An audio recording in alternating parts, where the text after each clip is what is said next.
but really restrains them from doing the only thing that men want to do. What is the good of telling a community that it has every liberty except the liberty to make laws? The liberty to make laws is what constitutes a free people. And what is the good of telling a man, or a philosopher, that he has every liberty except the liberty to make generalizations? Making generalizations is what makes him a man. In short, when Mr. Shaw forbids men to have strict moral ideals, he is acting like one who should forbid them to have children. The saying that the golden rule is that there is no golden rule can indeed be simply answered by being turned around. That there is no golden rule is itself a golden rule, or rather, it is much worse than a golden rule. It is an iron rule, a fetter on the first movement of a man. But the sensation connected with Mr. Shaw in recent years has been his sudden development of the religion of the Superman. He who had, to all appearance, mocked all the faiths in the forgotten past, discovered a new God in the unimaginable future. He who had laid all the blame on ideals set up the most impossible of all ideals, the ideal of a new creature. But the truth, nevertheless, is that anyone who knows Mr. Shaw's mind adequately and admire it properly must have guessed all this long ago. For the truth is that Mr. Shaw has never seen things as they really are. If he had, he would have fallen on his knees before them. He has always had a secret ideal that has withered all the things of this world. He has all the time been silently comparing humanity with something that was not human, with a monster from Mars, with the wise men of the Stoics, with the economic man of the Fabians, with Julius Caesar, with Siegfried, with the Superman. Now, to have this inner and merciless standard may be a very good thing or a very bad one. It may be excellent or unfortunate, but it is not seeing things as they are. It is not seeing things as they are to think, first, of a Briareus with 100 hands, and then call every man a cripple for only having 2. It is not seeing things as they are to start with a vision of Argus with his 100 eyes, and then jeer at every man with 2 eyes, as if he had only 1. And it is not seeing things as they are to imagine a demigod of infinite mental clarity, who may or may not appear in the latter days of the earth, and then to see all men as idiots. And this is what Mr. Shaw has always, in some degree, done. When we really see men as they are, we do not criticize, but worship, and very rightly. For a monster with mysterious eyes and miraculous thumbs, with strange queer tenderness for this place or that baby, is truly a wonderful and unnerving matter. It is only the quite arbitrary and priggish habit of comparison with something else which makes it possible to be at our ease in front of him. A sentiment of superiority keeps us cool and practical. The mere facts would make our knees knock under, as with religious fear. It is the fact that every instant of conscious life is an unimaginable prodigy. It is the fact that every face in the street has the incredible unexpectedness of a fairy tale. The thing which prevents a man from realizing this is not any clear-sightedness or experience. It is simply a habit of pedantic and fastidious comparisons between one thing and another. End of Disc 1. The men who could shoot and ride were not enthusiastic corn merchants from Melbourne, any more than they were enthusiastic clerks from Cheapside. The men who could shoot and ride were the men who had been taught to shoot and ride in the discipline of a standing army of a great European power. Of course, the colonials are as brave and athletic as any other average white men. Of course, they acquitted themselves with reasonable credit. All I have here to indicate is that, for the purposes of this theory of the new nation, it is necessary to maintain that the colonial forces were more useful or more heroic than the gunners at Colenso or the fighting Fifth. And of this contention there is not, and never has been, one stick or straw of evidence. A similar attempt is made, and with even less success, to represent the literature of the colonies as something fresh and vigorous and important. The imperialist magazines are constantly springing up on us, some genius from Queensland or Canada, through whom we are expected to smell the odors of the bush or the prairie. As a matter of fact, anyone who is even slightly interested in literature as such, and I for one confess that I am only slightly interested in literature as such, will freely admit that the stories of these geniuses smell of nothing but printer's ink, and that not of first-rate quality. By a great effort of imperial imagination, the generous English people reads into these works a force and a novelty, but the force and the novelty are not in the new writers. The force and the novelty are in the ancient heart of the English. Anybody who studies them impartially will know that the first-rate writers of the colonies are not even particularly novel in their note and atmosphere, and not only not producing a new kind of good literature, but are not even in any particular sense producing a new kind of bad literature.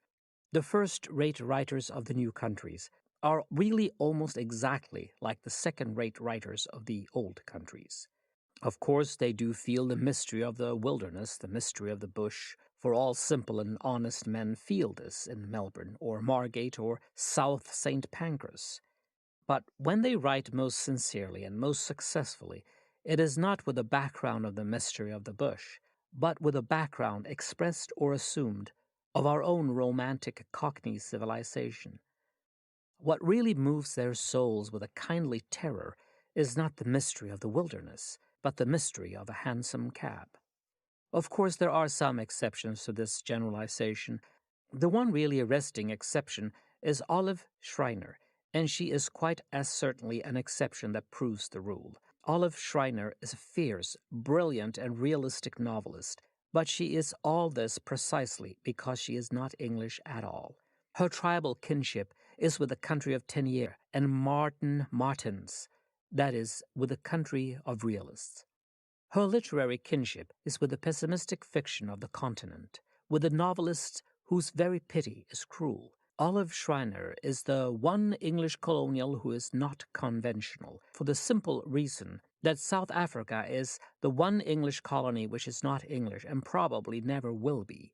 And of course there are individual exceptions in a minor way. I remember in particular some Australian tales by Mr. MacIlluin, who were really able and effective, and which, for that reason, I suppose, are not presented to the public with blasts of a trumpet. But my general contention, if put before anyone with a love of letters, will not be disputed if it is understood. It is not the truth that the colonial civilization as a whole is giving us, or shows any signs of giving us, a literature which will startle and renovate our own. It may be a very good thing for us to have an affectionate illusion in the matter. That is quite another affair. The colonies may have given England a new emotion. I only say that they have not given the world a new book. Touching these English colonies, I do not wish to be misunderstood. I do not say of them or of America that they have not a future, or that they will not be great nations. I merely deny the whole established modern expression about them.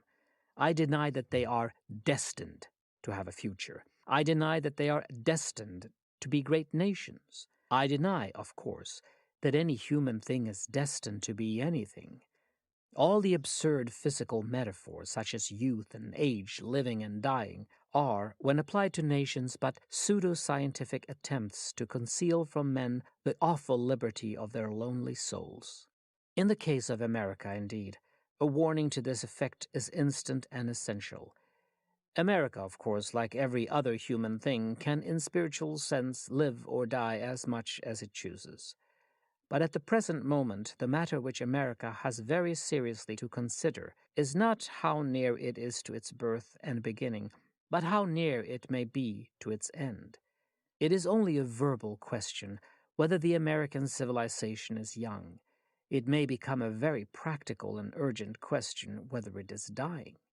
When we once have cast aside, as we inevitably have after a moment's thought, the fanciful physical metaphor involved in the word youth, What serious evidence have we that America is a fresh force and not a stale one? It has a great many people, like China. It has a great deal of money, like defeated Carthage or dying Venice. It is full of bustle and excitability, like Athens after its ruin, and all the Greek cities in their decline. It is fond of new things, but the old are always fond of new things. Young men read chronicles, but old men read newspapers. It admires strength and good looks. It admires a big and barbaric beauty in its women, for instance, but so did Rome when the Goth was at the gates. All these are things quite compatible with fundamental tedium and decay. There are three main shapes or symbols in which a nation can show itself essentially glad and great: by the heroic in government, by the heroic in arms, and by the heroic in art. Beyond government, which is, as it were, the very shape and body of a nation, the most significant thing about any citizen is his artistic attitude towards a holiday and his moral attitude towards a fight. That is, his way of accepting life and his way of accepting death. Subjected to these eternal tests, America does not appear by any means as particularly fresh or untouched. She appears with all the weaknesses and weariness of modern England or any other Western power. In her politics she has broken up exactly as England has broken up, into a bewildering opportunism and insincerity. In the matter of war and the national attitude towards war, her resemblance to England is even more manifest and melancholy. It may be said with rough accuracy that there are three stages in the life of a strong people. First, it is a small power, and fights small powers. Then it is a great power, and fights great powers. Then it is a great power and fights small powers, but pretends that they are great powers, in order to rekindle the ashes of its ancient emotion and vanity. After that, the next step is to become a small power itself. England exhibited this symptom of decadence very badly in the war with the Transvaal, but America exhibited it worse in the war with Spain. There was exhibited more sharply and absurdly than anywhere else the ironic contrast between the very careless choice of a strong line and a very careful choice of a weak enemy. America added to all her other late Roman or Byzantine elements the element of the Caracallahan triumph, the triumph over nobody. But when we come to the last test of nationality, the test of art and letters, the case is almost terrible. The English colonies have produced no great artists, and that fact may prove that they are still full of silent possibilities and reserve force. But America has produced great artists, and that fact most certainly proves that she is full of a fine futility and the end of all things. Whatever the American men of genius are, they are not young gods making a young world. Is the art of Whistler a brave, barbaric art, happy and headlong? Does Mr. Henry James infect us with the spirit of a schoolboy? No, the colonies have not spoken, and they are safe. Their silence may be the silence of the unborn, but out of America has come a sweet and startling cry, as unmistakable as the cry of a dying man. The fact is very simple. Unless you are going deliberately to prevent a thing being good, you cannot prevent it being worth fighting for. It is impossible to prevent a possible conflict of civilizations because it is impossible to prevent a possible conflict between ideals. If there were no longer our modern strife between nations, there would only be a strife between utopias. For the highest thing does not tend to union only. The highest thing tends also to differentiation. You can often get men to fight for the union, but you can never prevent them from fighting also for the differentiation. This variety in the highest thing is the meaning of the fierce patriotism, the fierce nationalism of the great European civilization. It is also, incidentally, the meaning of the doctrine of the Trinity. But I think the main mistake of Mr. Wells's philosophy is a somewhat deeper one, one that he expresses in a very entertaining manner in the introductory part of the New Utopia. His philosophy, in some sense, amounts to a denial of the possibility of philosophy itself. At least he maintains that there are no secure and reliable ideas upon which we can rest with a final mental satisfaction.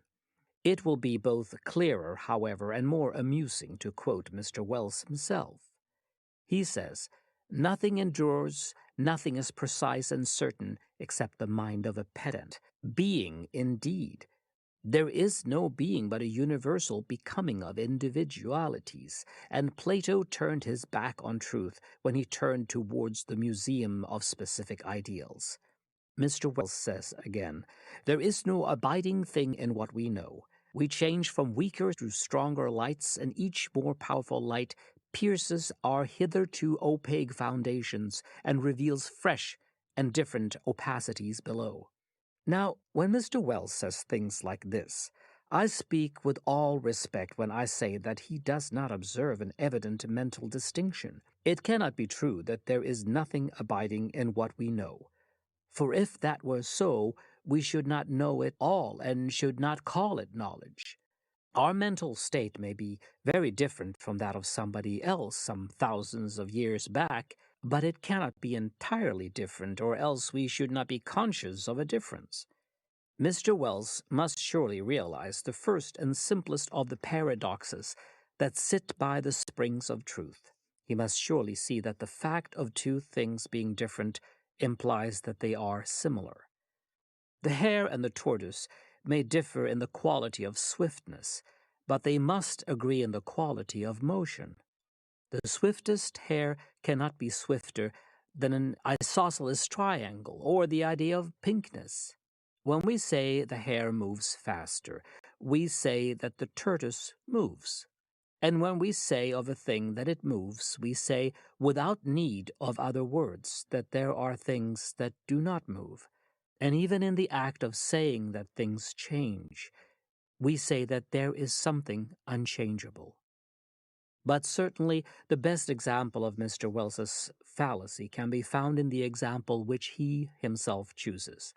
It is quite true that we see a dim light which, compared with a darker thing, is light, but which, compared with a stronger light, is darkness. But the quality of light remains the same thing, or else we should not call it a stronger light or recognize it as such. If the character of light were not fixed in the mind, we should be quite as likely to call a denser shadow a stronger light, or vice versa. If the character of light became even for an instant unfixed, if it became even by a hair's breadth doubtful, if, for example, there crept into our idea of light some vague idea of blueness, then in that flash we have become doubtful whether the new light has more light or less. In brief, the progress may be as varying as a cloud, but the direction must be as rigid as a French road. North and south are relative in the sense that I am north of Bournemouth and south of Spitzbergen. But if there be any doubt of the position of the North Pole, there is in equal degree a doubt of whether I am south of Spitzbergen at all. The absolute idea of light may be practically unattainable. We may not be able to procure pure light. We may not be able to get to the North Pole. But because the North Pole is unattainable, it does indefinable. And it is only because the North Pole is not indefinable that we can make a satisfactory map of Brighton and Worthing. In other words, Plato turned his face to truth, but his back on Mr. H.G. Wells when he turned to his museum of specified ideals. It is precisely here that Plato shows his sense. It is not true that everything changes. The things that change are all the manifest and material things. There is not change, and that is precisely the abstract quality, the invisible idea. Mr. Wells says truly enough that a thing which we have seen in one connection as dark we may see in another connection as light. But the thing common to both incidents is the mere idea of light, which we have not seen at all. Mr. Wells might grow taller and taller, for unending aeons, till his head was higher than the loneliest star. I can imagine his writing a good novel about it. In that case, he would see the trees first as tall things and then as short things. He would see the clouds first as high and then as low. But there would remain with him through the ages, in that starry loneliness, the idea of tallness. He would have it in the awful spaces for companion and comfort, the definite conception that he was growing taller and not, for instance, growing fatter. And now it comes to my mind that Mr. H.G. Wells actually has written a very delightful romance about men growing as tall as trees, and that here again he seems to me to have been a victim of this vague relativism. The Food of the Gods is, in essence, a study of the Superman idea, and it lies, I think, even through the veils of a half pantomimic allegory open to the same intellectual attack. We cannot be expected to have any regard for a great creature if he does not in any manner conform to our standards. For unless he passes our standard of greatness, we cannot even call him great. Nietzsche summed up all that is interesting in the Superman idea when he said, "Man is a thing which has to be surpassed." But the very word surpassed, the nearest approach to it in our ordinary life, will be the promptitude with which we should consider mere humanity in any circumstance of shock or death. We should say, after a somewhat disturbing discovery, "There is a dead man under the sofa." We should not be likely to say, "There is a dead man of considerable personal refinement under the sofa." We should say, "A woman has fallen into the water." We should not say, "A highly educated woman has fallen into the water." Nobody would say, "There are the remains of a clear thinker in our back garden." Nobody would say, unless you hurry up and stop him, "A man with a very fine ear for music will have jumped off that cliff." But this emotion, which all of us have in connection with such things as birth and death, is to some people native and constant at all ordinary times and in all ordinary places. It was native to St. Francis of Assisi. It was native to Walt Whitman. In this strange and splendid degree, it cannot be expected, perhaps, to pervade a whole commonwealth or a whole civilization, but one commonwealth may have it much more than another commonwealth, one civilization much more than another civilization. No community, perhaps, ever had it so much as the early Franciscans.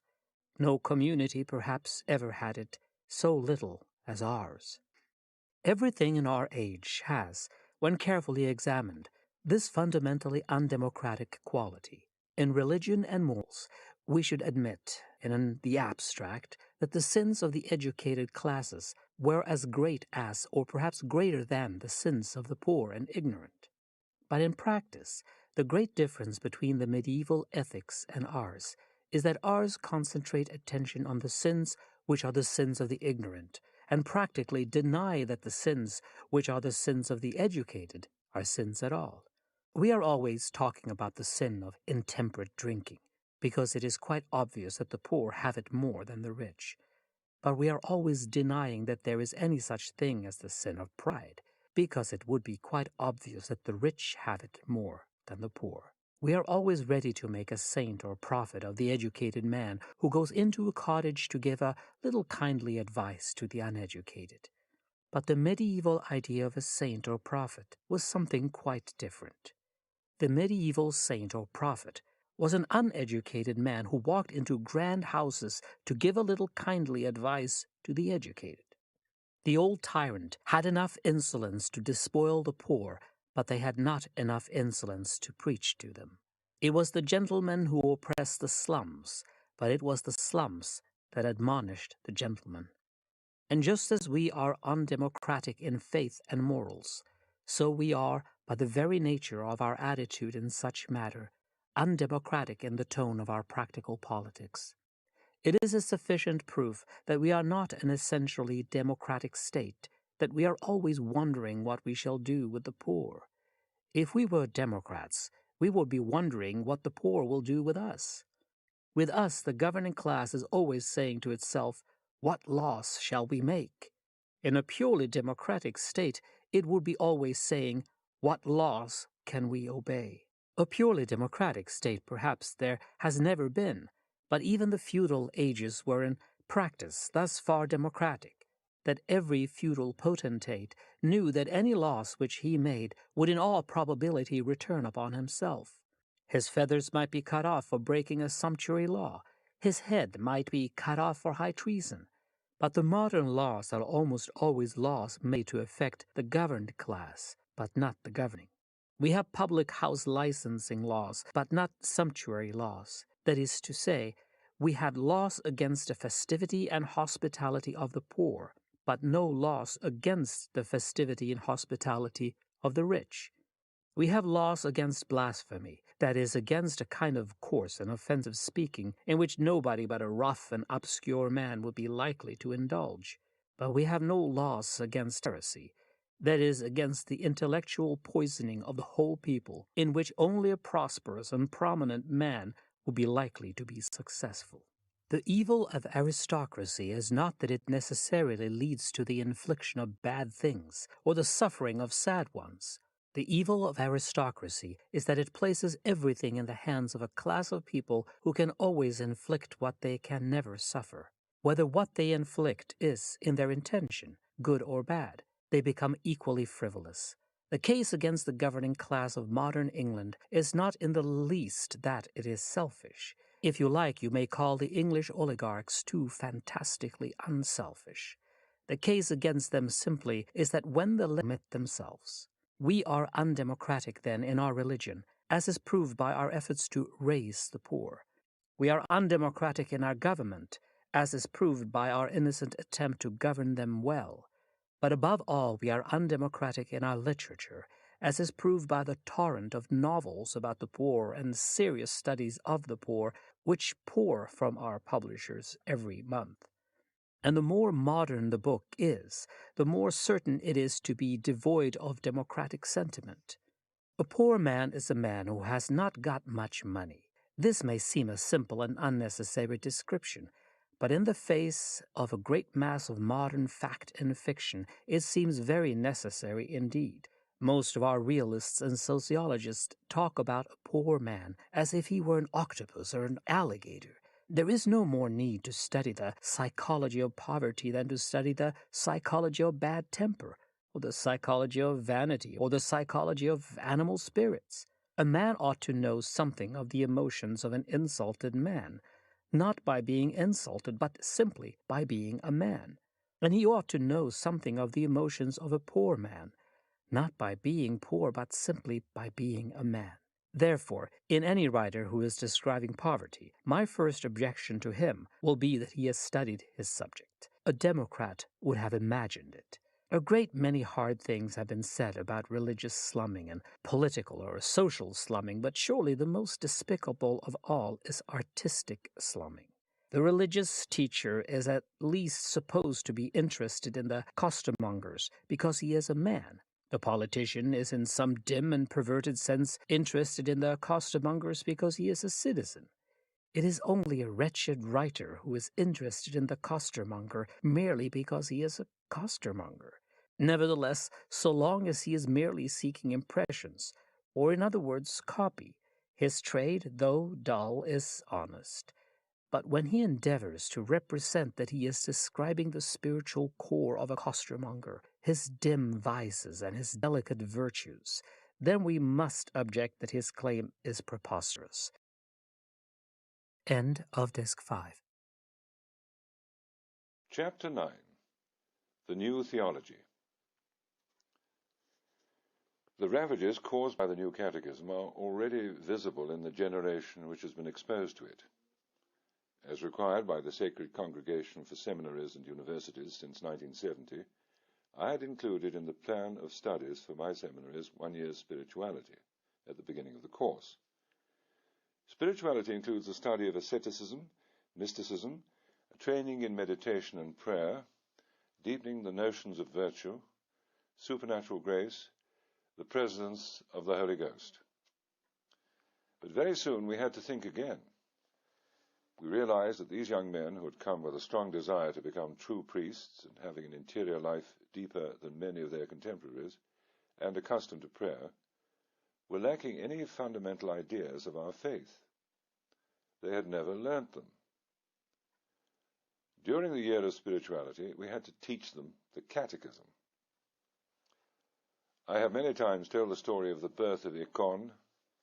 In this house, situated in the Valais in Switzerland, between Sion and Martigny, it was originally intended that the future priests would complete only their first year of spirituality. Then they would follow the university course at Fribourg. A complete seminary at Econ took shape as soon as it did because the University of Fribourg could not provide a truly Catholic education. The Church has always considered the university chairs of theology, canon law, liturgy, and church law as organs of her magisterium, or at least of her preaching. Now, it's quite certain that at present in all or nearly all of the Catholic universities, the Orthodox Catholic faith is no longer being taught. I have not found one doing so, either in free Europe, or in the United States, or in South America. There are always some professors who, under the pretext of theological research, express opinions which are contradictory to our faith, and not only on points of secondary importance. I have already spoken of the Dean of the Faculty of Theology at Strasbourg, for whom the presence of our Lord in the Mass can be compared to that of Wagner at the Bayreuth Festival. It's no longer a question of the novice order for him. The world is evolving so rapidly that these things are quickly left behind. He considers that we must foresee a Eucharist which will emerge from the group itself. What does he mean by this? But he's not sure himself. But in his book, Contemporary Thought and Expression of Eucharistic Faith, he prophesies that members of that group gathered together will create the feeling of communion in Christ who will be present amongst them, but above all, under the species of bread and wine. He scoffs at calling the Eucharist an efficacious sign, which is a definition common to all the sacraments.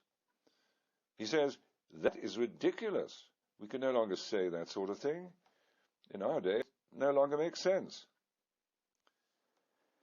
The young students who hear these things from their professors, and moreover from the dean of the faculty, and young seminarists who attend the classes, are little by little infected with the error. They receive a training which is no longer Catholic.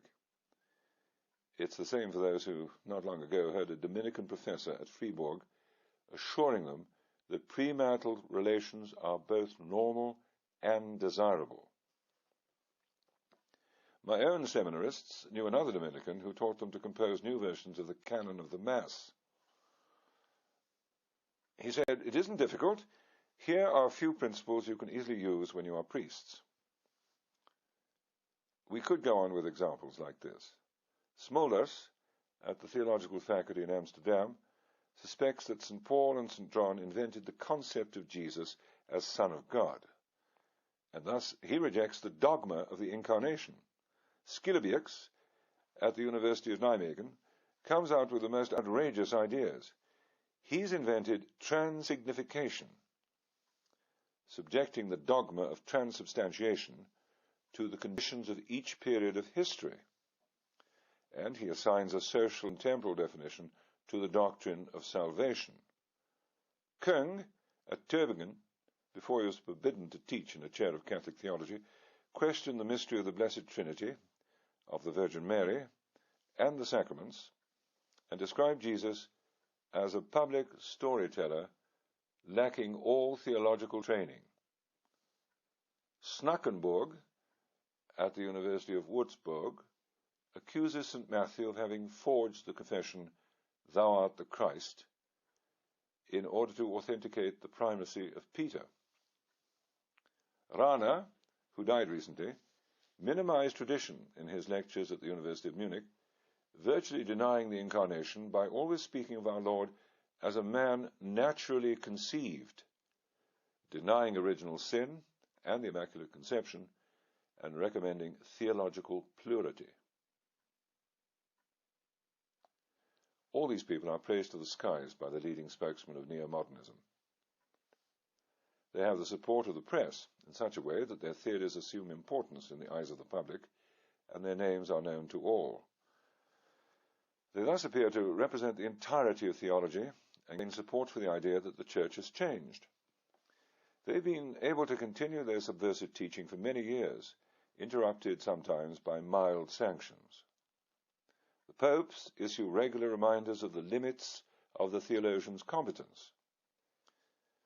Pope John Paul II said quite recently, "It is not possible to turn away and detach oneself from those fundamental reference points, the defined dogmas, without losing one's Catholic identity."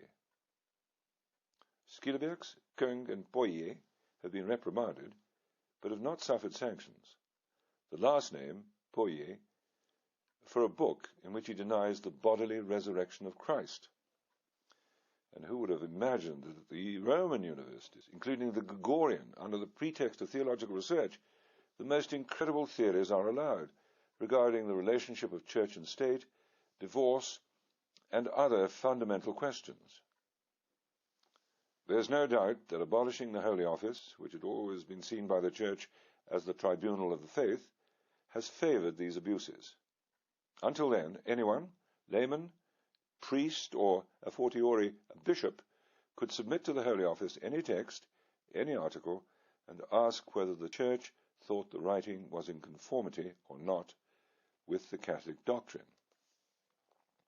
A month or 6 weeks later, the Holy Office would reply, "This is correct, this is false, that must be made clear, one part is true and one part false," and so on.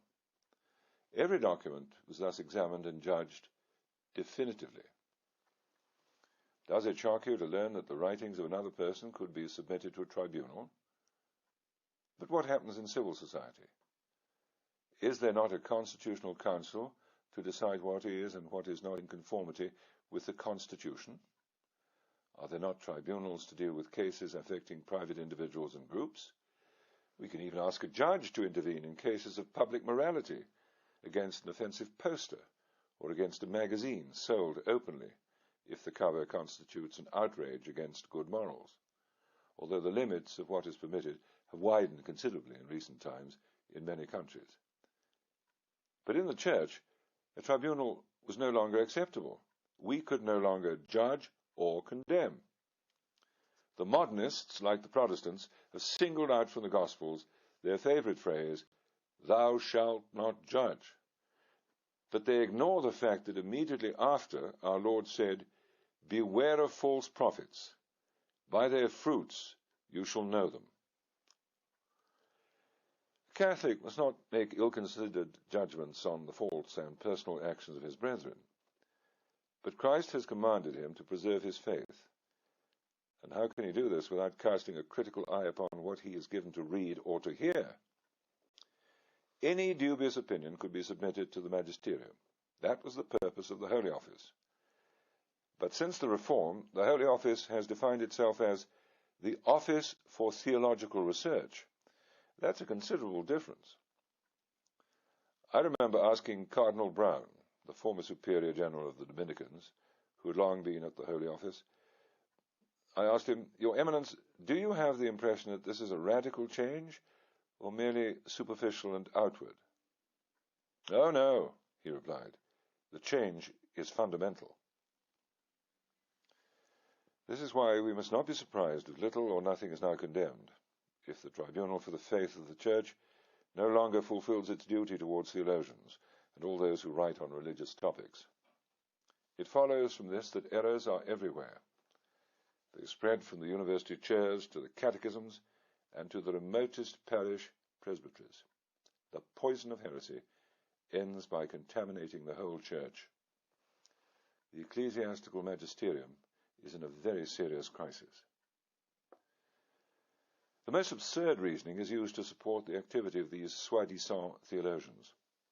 We've seen a certain Father Ducoq, professor at Lyon, travelling all over France, giving lectures on the advisability of conferring temporary priesthood on certain of the faithful, including women. A good number of the faithful have protested here and there, and one bishop in the south of France has taken a firm stand against this controversial preacher. This happens occasionally, but at Laval, the scandalized laity received this reply from their bishop. He said, "It is our absolute duty in this case to preserve freedom of speech within the Church." Now, this is astonishing. Where did he get this idea of freedom of speech? It is completely alien to the law of the Church, yet he considers the defense of it to be a bishop's absolute duty. Well, it amounts to a complete inversion of episcopal responsibility, which should consist of defending the faith and preserving the people entrusted to him from heresy. It is necessary to cite examples from the public sphere. I would ask the reader to believe that I'm not writing this book to criticize personalities. That, too, was always the attitude of the Holy Office. It did not examine persons, but only writings. A theologian might complain that they had condemned one of his books without giving him a hearing. But precisely, the Holy Office condemned particular writings, and not authors. It would say, "This book contains statements which are at variance with the traditional doctrine of the Church." Just that. Why go back to the person who had written them? His intentions, and his culpability, are the concern of another tribunal, that of penance. Chapter 20. Concluding Remarks on the Importance of Orthodoxy. Whether the human mind can advance or not is a question too little discussed, for nothing can be more dangerous than to found our social philosophy on any theory which is debatable but has not been debated. But if we assume, for the sake of argument, that there has been in the past or will be in the future such a thing as a growth or importance of the human mind itself, there still remains a very sharp objection to be raised against the modern version of that improvement. The vice of the modern notion of mental progress is that it is always something concerned with the breaking of bonds, the effacing of boundaries, the casting away of dogmas. But if there be such a thing as mental growth, it must mean the growth into more and more definite convictions, into more and more dogmas. The human brain is a machine for coming to conclusions. If it cannot come to conclusions, it is rusty. When we hear of a man too clever to believe, we are hearing of something having almost the character of a contradiction in terms. It is like hearing of a nail that was too good to hold down a carpet, or a bolt that was too strong to keep a door shut. Man can hardly be defined, after the fashion of Carlyle, as an animal who makes tools. Ants and beavers and many other animals make tools, in the sense that they make an apparatus. Man can be defined as an animal that make dogmas. As he piles doctrine on doctrine and conclusion on conclusion in the formation of some tremendous schema of philosophy and religion, he is, in the only legitimate sense of which the expression is capable, becoming more and more human. When he drops one doctrine after another in a refined skepticism, when he declines to tie himself to a system, when he says that he has outgrown definitions, when he says that he disbelieves in finality, when, in his own imagination, he sits as God, holding no form of creed but contemplating all, then he is by that very process sinking slowly backwards into the vagueness of the vagrant animal and the unconsciousness of the grass. Trees have no dogmas. Turnips are singularly broad-minded. If then, I repeat, there is to be a mental advance, it must be a mental advance in the construction of a definite philosophy of life, and that philosophy of life must be right, and the other philosophies wrong. Now of all, or nearby all, the able modern writers whom I have briefly studied in this book, this is especially and pleasingly true, that they do each of them have a constructive and affirmative view, and that they do take it seriously, and ask us to take it seriously. There is nothing merely skeptically progressive about Mr. Rudyard Kipling. There is nothing in the least broad-minded about Mr. Bernard Shaw. The paganism of Mr. Lowes Dickinson is more grave than any Christianity. Even the opportunism of Mr. H.G. Wells is more dogmatic than the idealism of anybody else. Somebody complained, I think, to Matthew Arnold that he was getting as dogmatic as Carlyle. He replied, "That may be true, but you overlook an obvious difference. I am dogmatic and right, and Carlyle is dogmatic and wrong." The strong humor of the remark ought not to disguise from us its everlasting seriousness and common sense. No man ought to write at all, or even to speak at all, unless he thinks that he is in truth and that the other man in error. In similar style, I hold that I am dogmatic and right, while Mr. Shaw is dogmatic and wrong. But my main point at present is to notice that the chief among these writers I have discussed do most sanely and courageously offer themselves as dogmatists, as founders of a system. It may be true that the thing in Mr. Shaw most interesting to me is the fact that Mr. Shaw is wrong, but it is equally true that the thing in Mr. Shaw most interesting to himself is the fact that Mr. Shaw is right. Mr. Shaw may have none with him but himself, but it is not for himself he cares. It is for the vast and universal church, of which he is the only member. The two typical men of genius whom I have mentioned here, and with whose names I have begun this book, are very symbolic, if only because they have just dogmatist can make the best artist. In the fin de siècle atmosphere, everyone was crying out that literature should be free from all causes and all ethical creeds. Art was to produce only exquisite workmanship, and it was especially the note of those days to demand brilliant plays and brilliant short stories. And when they got them from a couple of moralists. The best short stories were written by a man trying to preach imperialism.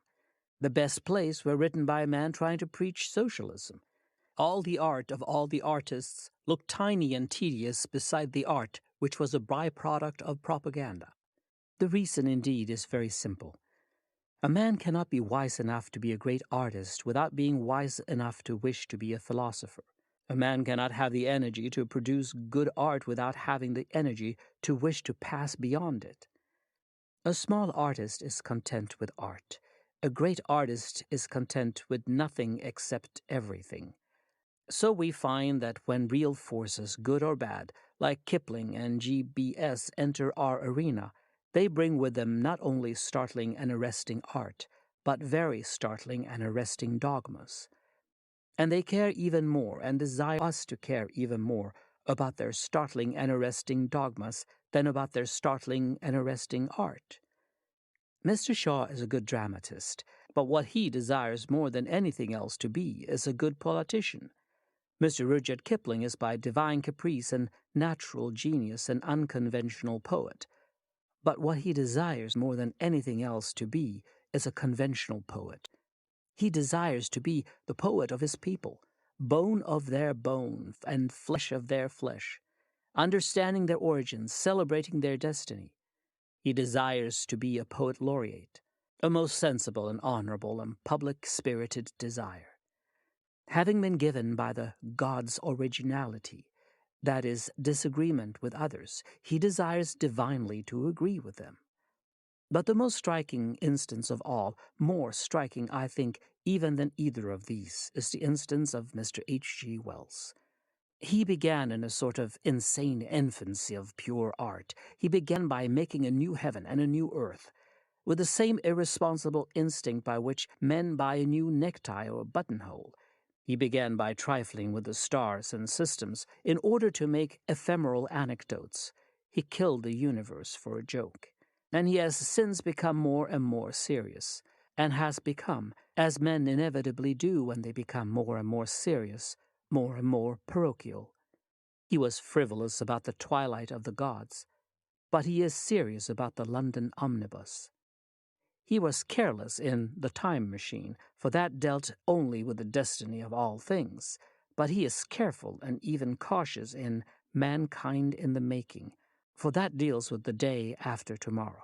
He began with the end of the world, and that was easy. Now he has gone on to the beginning of the world, and that is difficult. But the main result of all this is the same as in the other cases. The men who have really been the bold artists, the realistic artists, the uncompromising artists, are the men who have turned out, after all, to be writing with a purpose. Suppose that any cool and cynical art critic, any art critic fully impressed with the conviction that artists were greatest when they were most purely artistic. Suppose that a man who professed ably a humane aestheticism, as did Mr. Max Beerbohm, or a cruel aestheticism, as did Mr. W.E. Henley, had cast his eye over the whole fictional literature which was recent in the year 1895, and had been asked to select the three most vigorous and promising and original artists and artistic works, he would, I think, most certainly have said that for a fine artistic audacity, for a real artistic delicacy, or for a whiff of a true novelty in art, the thing that stood first were Soldiers 3 by a Mr. Rudyard Kipling, Arms and a Man by Mr. Bernard Shaw, and The Time Machine by a man called Wells. And all these men have shown themselves ingrainedly didactic. You may express the matter, if you will, by saying that if we want doctrines, we go to the great artists. But it is clear from the psychology of the matter that this is not a true statement. The true statement is that when we want any art tolerably brisk and bold, we have to go to the doctrinaries. In concluding this book, therefore, I would ask first and foremost that men such as these of whom I have spoken should not be insulted by being taken for artists. No man has any right whatever merely to enjoy the work of Mr. Bernard Shaw. He might as well enjoy the invasion of his country by the French. Mr. Shaw writes either to convince or to enrage us. No man has any business to be a Kiplingite without being a politician. Chapter 17. On the Wit of Whistler. That capable and ingenious writer, Mr. Arthur Symons, has included in a book of essays recently published, I believe, an apologia for London Knights, in which he says that morality should be wholly subordinated to art and criticism. And he uses the somewhat singular argument that art, or the worship of beauty, is the same in all ages, while morality differs in every period and in every respect. He appears to defy his critics or his readers to mention any permanent feature or quality in ethics. This is surely a very curious example of that extravagant bias against morality which makes so many ultramodern aesthetes as morbid and fanatical as any Eastern hermit. Unquestionably, it is a very common phrase of modern intellectualism to say that the morality of one age can be entirely different to the morality of another. And like a great many other phrases of modern intellectualism, it means literally nothing at all. If the two moralities are entirely different, why do you call them both moralities? It is as if a man said camels in various places are totally diverse. Some have 6 legs, some have none, some have scales, some have feathers, some have horns, some have wings, some are green, some are triangular. There is no point which they have in common. The ordinary man of sense would reply, then what makes you call them all camels? What do you mean by a camel? How do you know a camel when you see one? Of course, there is a permanent substance of morality, as much as there is a permanent substance of art. To say that is only to say that morality is morality and that art is art. The ideal art critic would, no doubt, see the enduring beauty under every school. Equally, an ideal moralist would see the enduring ethic under every code. But practically, some of the best Englishmen that ever lived could see nothing but filth and idolatry in the starry piety of Brahmin. And it is equally true that practically the greatest group of artists that the world has ever seen, the giants of the Renaissance, could see nothing but barbarism and the ethereal energy of Gothic. The bias against morality amongst the modern aesthetes is nothing very much paraded, and yet it is not really a bias against morality. It is a bias against other people's morality. It is generally founded on a very definite moral preference for a certain sort of life, pagan, plausible, humane. The modern aesthete wishes us to believe that he values beauty more than conduct, reads Mallarmé and drinks absinthe in the tavern. But this is not only his favorite kind of beauty, it is also his favorite kind of conduct. If he really wishes us to believe that he cared for beauty only, he ought to go to nothing but Wesleyan school treats and paint the sunlight in the hair of the Wesleyan babies. He ought to read nothing but very eloquent theological sermons by old-fashioned Presbyterian divines. Here, the lack of all possible moral sympathy would prove that his interest was purely verbal or pictorial, as it is. In all the books he reads and writes, he clings to the skirts of his own morality and his own immorality. The champion of l'art pour l'art is always denouncing Ruskin for his moralizing. If he were really a champion of l'art pour l'art, he would be always insisting on Ruskin for his style. The doctrine of the distinction between art and morality owes a great part of its success to art and morality being hopelessly mixed up in the persons and performances of its greatest exponents. Of this lucky contradiction, the very incarnation was Whistler. No man ever preached the impersonality of art so well. No man ever preached the impersonality of art so personally. For him, pictures had nothing to do with the problems of character. But for all his fiercest admirers, his character was, as a matter of fact, far more interesting than his pictures. He gloried in standing as an artist apart from right and wrong, but he succeeded by talking about his rights and about his wrongs. His talents were many, his virtues, I must confess, not many, beyond that kindness to tried friends on which many of his biographers insist, but which surely is a quality of all sane men, of pirates and pickpockets. Beyond this, his outstanding virtues limit themselves chiefly to two admirable ones: courage and an abstract love of good work. Yet I fancy he won at least more by those two virtues than by all his talents. A man must be something of a moralist if he is to preach, even if he is to preach unmorality. Professor Walter Raleigh, in his In Memoriam James McNeill Whistler, insists truly enough on the strong streak of an eccentric honesty in matters strictly pictorial, which ran through his complex and slightly confused character. He would destroy any of his works rather than leave a careless or inexpressive touch within the limits of the frame. He would begin again 100 times over, rather than attempt by patching to make his work seem better than it was. No one will blame Professor Raleigh, who had to read a sort of funeral oration over Whistler at the opening of the memorial exhibition, if, finding himself in that position, he confined himself mostly to the merits and the stronger qualities of his subject. We should naturally go to some other type of composition for a proper consideration of the weaknesses of Whistler. But these must never be omitted from our view of him.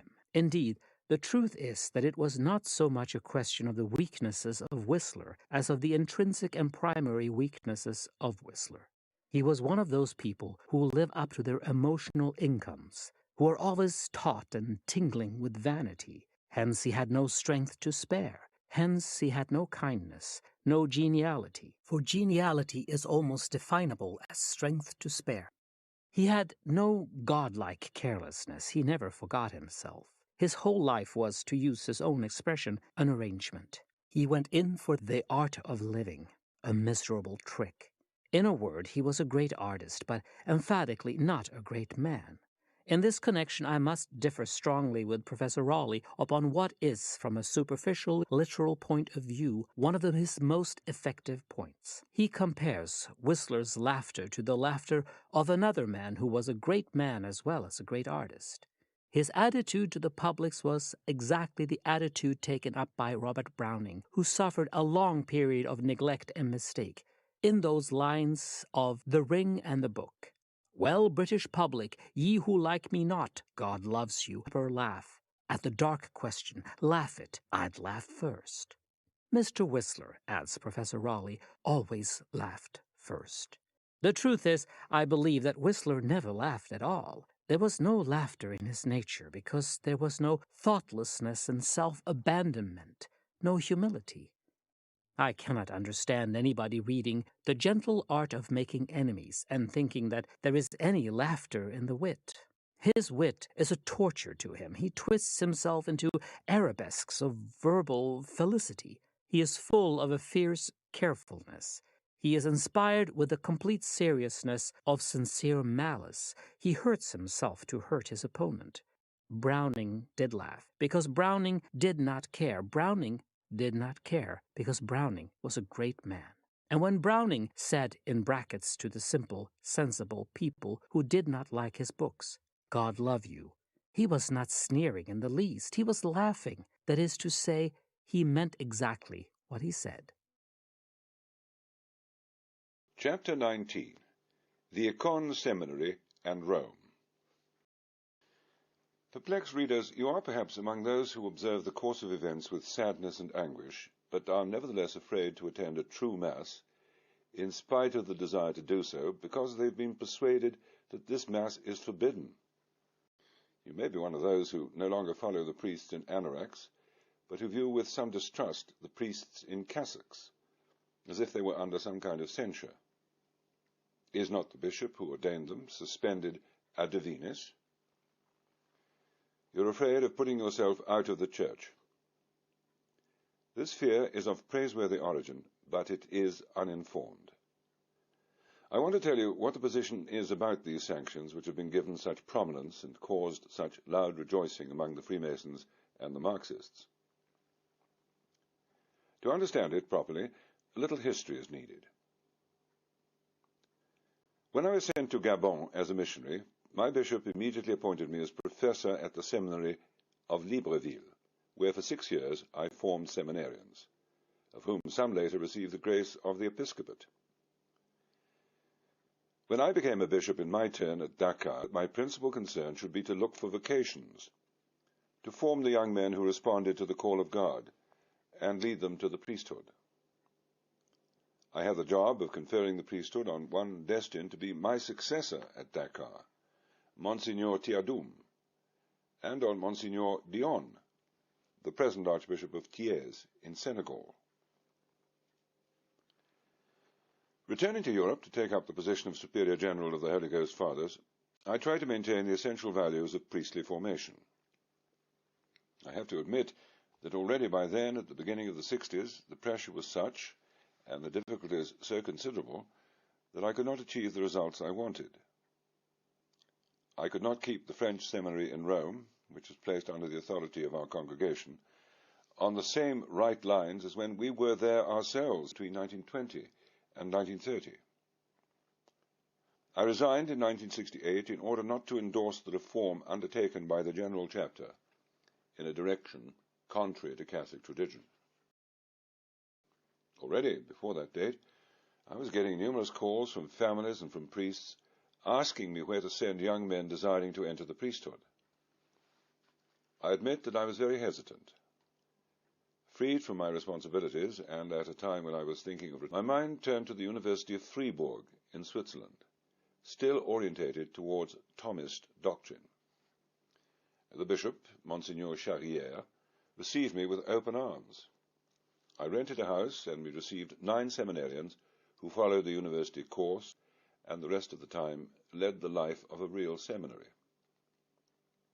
They very soon showed the desire to work together in the future, and after thinking it over, I went to ask Monsignor Charrière if he would agree to sign a decree for the foundation of a fraternity. He approved its statutes, and thus was born on the 1st of November 1970 the priestly fraternity of St. Pius X. We were canonically instituted in the Diocese of Fribourg. Now, these details are important, as you will see.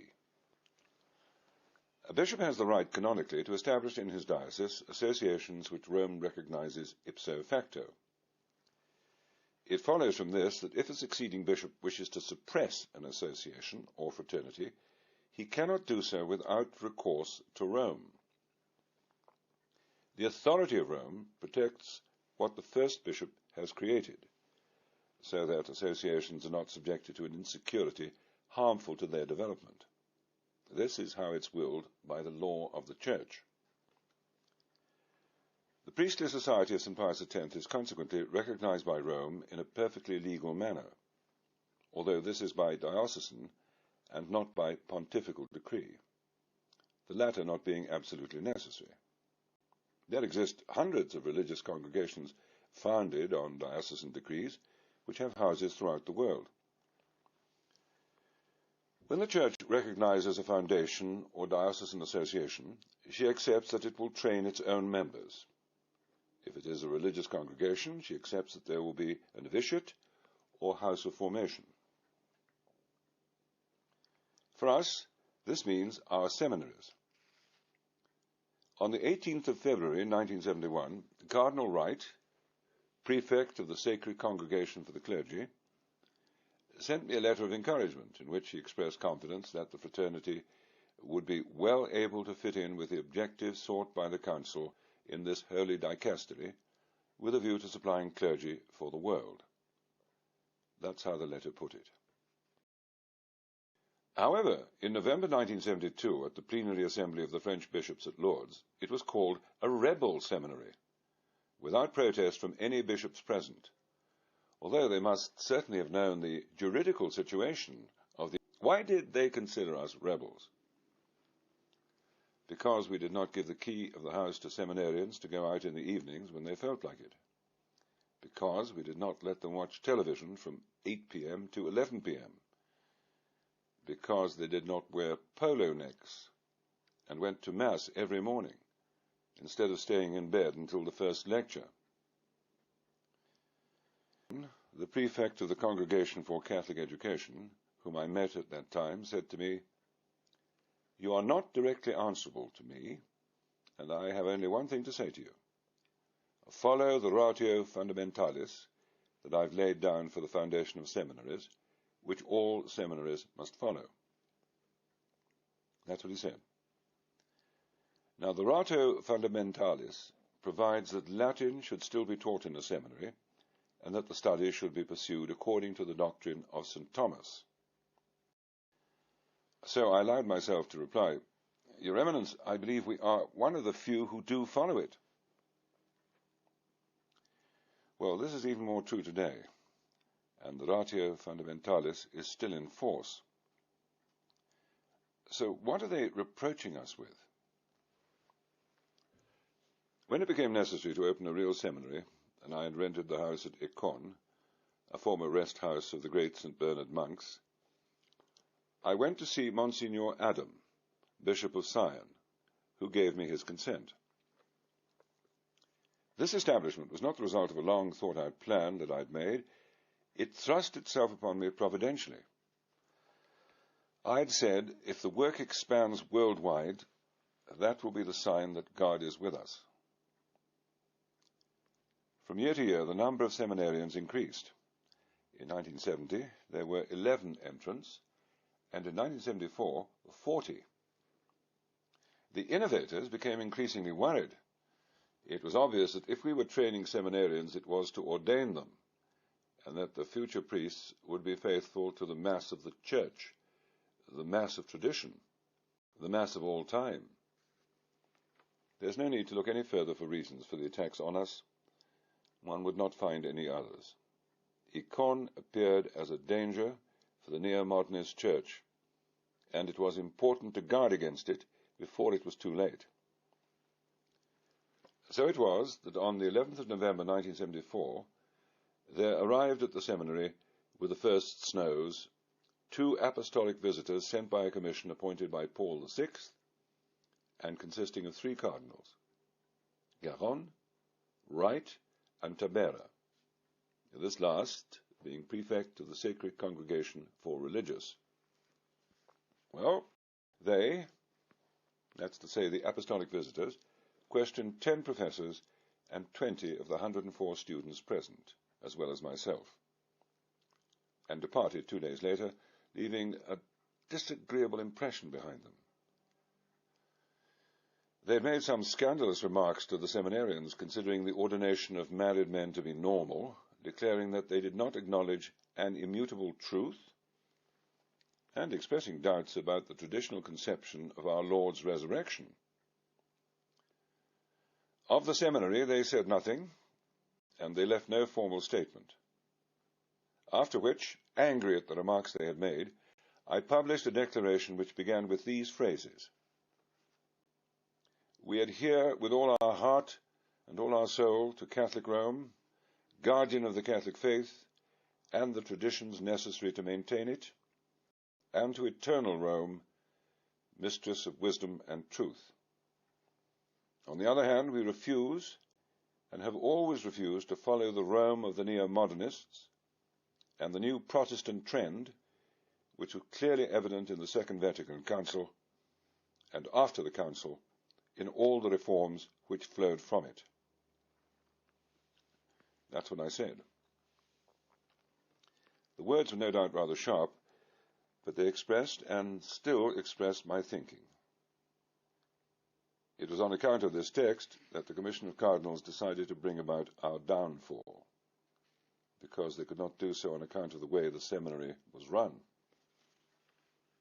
The Cardinals were to tell me 2 months later that the apostolic visitors had gained a good impression from their inquiry. On the following 13th of February, I was invited by the Commission to a discussion in Rome to clarify certain points, and I went there without suspecting that it was a trap. The discussion turned itself from the start into a close cross-examination of a judicial type. It was followed by a second on the 3rd of March, and 2 months later the Commission informed me, with the words, "With the complete approval of His Holiness," that's what they said, "and of the decisions it had taken." Monsignor Mamie, the new Bishop of Fribourg, was accorded the right to withdraw the approval given to the fraternity by his predecessor. Thereby the fraternity, and also the foundations, notably the seminary of Econ, lost, as they put it, the right to exist. Without waiting for notification of these decisions, Monsignor Mamie wrote to me the following: "I hereby inform you that I withdraw the acts and concessions effected by my predecessor with regard to the priestly fraternity of St. Pius X. In particular, the decree of foundation dated the 1st of November 1970. This decision takes effect immediately." If you followed me closely, you will be able to see that this suppression was made by the Bishop of Fribourg and not by the Holy See. By virtue of Canon 493, it is therefore completely void in law for lack of competence. Added to that, there is a lack of sufficient cause. The decision can only be based on my declaration on the 21st of November 1974, judged by the Commission to be unacceptable on all points. Because of the Commission's own admission, the results of the apostolic visitation were actually favourable. Yet my declaration has never been the subject of a condemnation by the Congregation for the Doctrine of the Faith, the former Holy Office, which alone is competent to judge whether it is opposed to the Catholic faith. It has only been deemed unacceptable on all points by 3 cardinals in the course of what remains officially a discussion. The juridical existence of the Commission itself has never been proved. By what pontifical act was it instituted? On what date? What form did it take? Who was notified of it? The fact that the Roman authorities refused to produce any such act permits us to doubt its existence. If there is doubt about its validity, a law is not binding, says the Code of Canon Law. Even less so when there is doubt about the competence or even the existence of the authority. The words "with the complete approval of His Holiness" are not legally sufficient. They cannot take the place of the decree, which should have constituted the Commission of Cardinals and defined its powers. There are procedural irregularities which render the suppression of the fraternity a nullity. Nor must we forget that the Church is not a totalitarian society of the Nazi or Marxist type, and that the law, it is properly observed, which was not the case in this instance, is not an absolute. It has to be related to faith, truth, and life. Canon law is designed to make us live spiritually and thus to lead us to eternal life.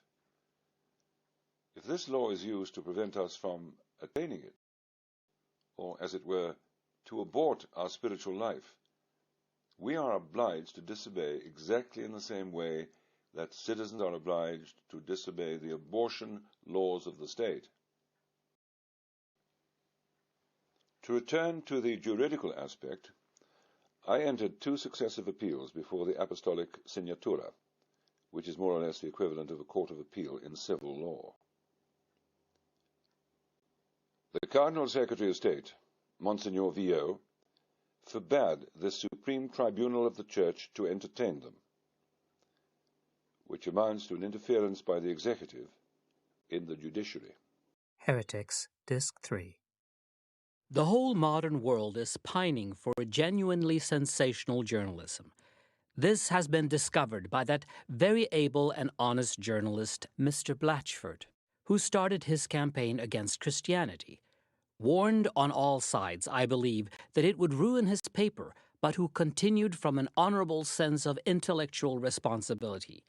He discovered, however, that while he had undoubtedly shocked his readers, he had also greatly advanced his newspaper. It was bought first by all the people who agreed with him and wanted to read it, and secondly by all the people who disagreed with him and wanted to write him letters. Those letters were voluminous. I helped, I am glad to say, to swell their volume, and they were generally inserted with a generous fullness. Thus was accidentally discovered, like the steam engine, the great journalistic maxim, that if an editor can only make people angry enough, they will write half his newspaper for him, for nothing. Some hold that such papers as these are scarcely the proper objects of so serious a consideration, but that can scarcely be maintained from a political or ethical point of view. In this problem of the mildness and tameness of the Harmsworth mind, there is mirrored the outlines of a much larger problem which is akin to this. The Harmsworthian journalists begins with a worship of success and violence, and ends in sheer timidity and mediocrity. But he is not alone in this, nor does he come by this fate merely because he happens personally to be stupid. Every man, however brave, who begins by worshipping violence must end in mere timidity. Every man, however wise, who begins by worshipping success must end in mere mediocrity. This strange and paradoxical fate is involved not in the individual but in the philosophy, in the point of view. It is not the folly of the man which brings about this necessary fall. It is his wisdom. The worship of success is the only one out of all possible worships of which this is true, that its followers are foredoomed to become slaves and cowards. A man may be a hero for the sake of Mrs. Gallup's ciphers or for the sake of human sacrifice, but not for the sake of success. For obviously a man may choose to fail because he loves Mrs. Gallup or human sacrifice, but he cannot choose to fail because he loves success. When the test of triumph is men's test of everything, they never endure long enough to triumph at all. As long as matters are really hopeful, hope is a mere flattery or platitude. It is only when everything is hopeless that hope begins to be a strength at all. Like all the Christian virtues, it is as unreasonable as it is indispensable. It was through this fatal paradox in the nature of things that all these modern adventurers come at last to a sort of tedium and acquiescence. They desired strength, and to them to desire strength was to admire strength. To admire strength was simply to admire the status quo. They thought that he who wished to be ought to respect the strong. They did not realize the obvious verity that he who wishes to be strong must despise the strong. They sought to be everything, to have the whole force of the cosmos behind them, to have an energy that would drive the stars. But they did not realize the 2 great facts. First, that in the attempt to be everything, the first and most difficult step is to be something. Second, that the moment a man is something, he is essentially defying everything. The lower animals, say the men of science, fought their way up with a blind selfishness. If this be so, the only real moral of it is that our unselfishness, if it is to triumph, must be equally blind.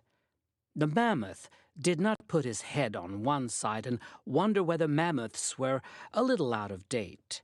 Mammoths were, at least, as much up to date as that individual mammoth could make them. The great elk did not say, "Cloven hoofs are very much worn now." He polished his own weapons for his own use. But in the reasoning animal there has arisen a more horrible danger, that he may fail through perceiving his own failure. When modern sociologists talk of the necessity of accommodating oneself to the trend of the time, they forget that the trend of the time, at its best, consists entirely of people who will not accommodate themselves to anything. At its worst, it consists of many millions of frightened creatures, all accommodating themselves to a trend that is not there. And that is becoming more and more the situation of modern England. Every man speaks of public opinion, and means by public opinion minus his opinion. Every man makes his contribution negative under the erroneous impression that the next man's contribution is positive. Every man surrenders his fancy to a general tone which is itself a surrender. And over all the heartless and fatuous unity spreads this new and wearisome and platitudinous press, incapable of invention, incapable of audacity, capable only of a servility all the more contemptible because it is not even as servility to the strong.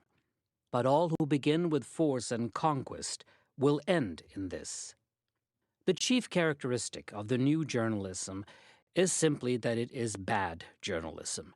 It is beyond all comparison the most shapeless, careless, and colorless work done in our day. I read yesterday a sentence which should be written in letters of gold and adamant. It is the very motto of the new philosophy of empire. I found it, as the reader has already eagerly guessed, in Pearson's magazine, while I was communing, soul to soul, with Mr. C. Arthur Pearson, whose first and suppressed name, I am afraid, is Chilperic. Chapter 21. Neither a heretic nor a schismatic.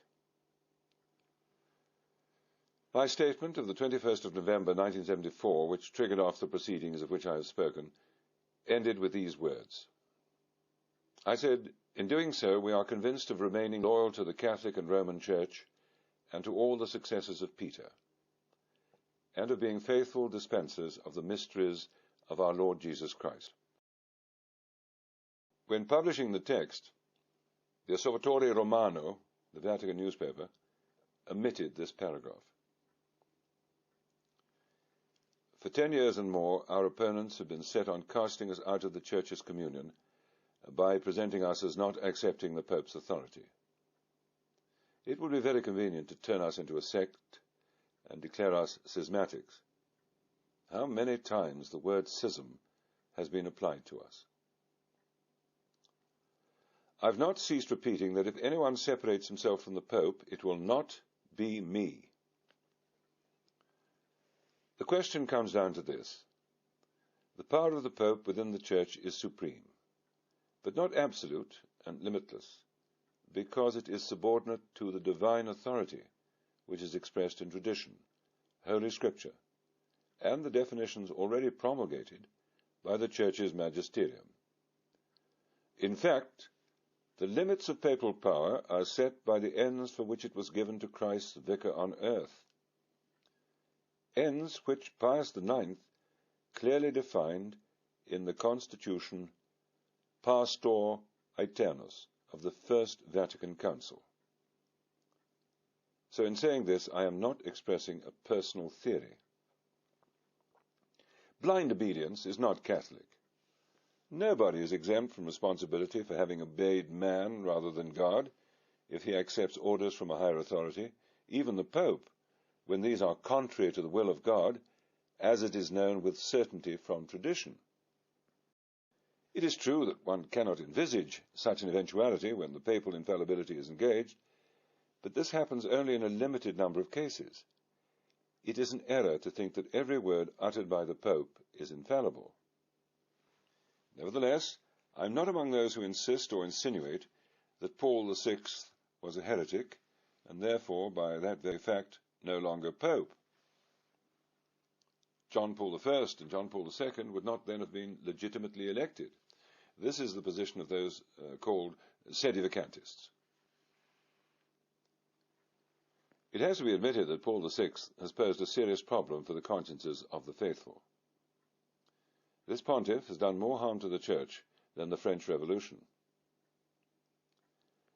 There are definite acts of his, such as his signature to Article 7 of the Institutio Generalis of the New Mass, and likewise to the Council's document on religious liberty. These are scandalous. But it's not a simple problem to know whether a pope can be a heretic. A good many theologians think he can be as a private teacher, but not as a teacher of the universal Church. We have to consider the degree to which the Pope intended to involve his infallibility in cases such as those I have quoted. Now, we have already been able to perceive that he behaved more like a liberal than as one attached to heresy. In fact, as soon as the danger he risked was brought to his attention, he rendered the text contradictory by adding a formula meaning the contrary of what was already in the draft.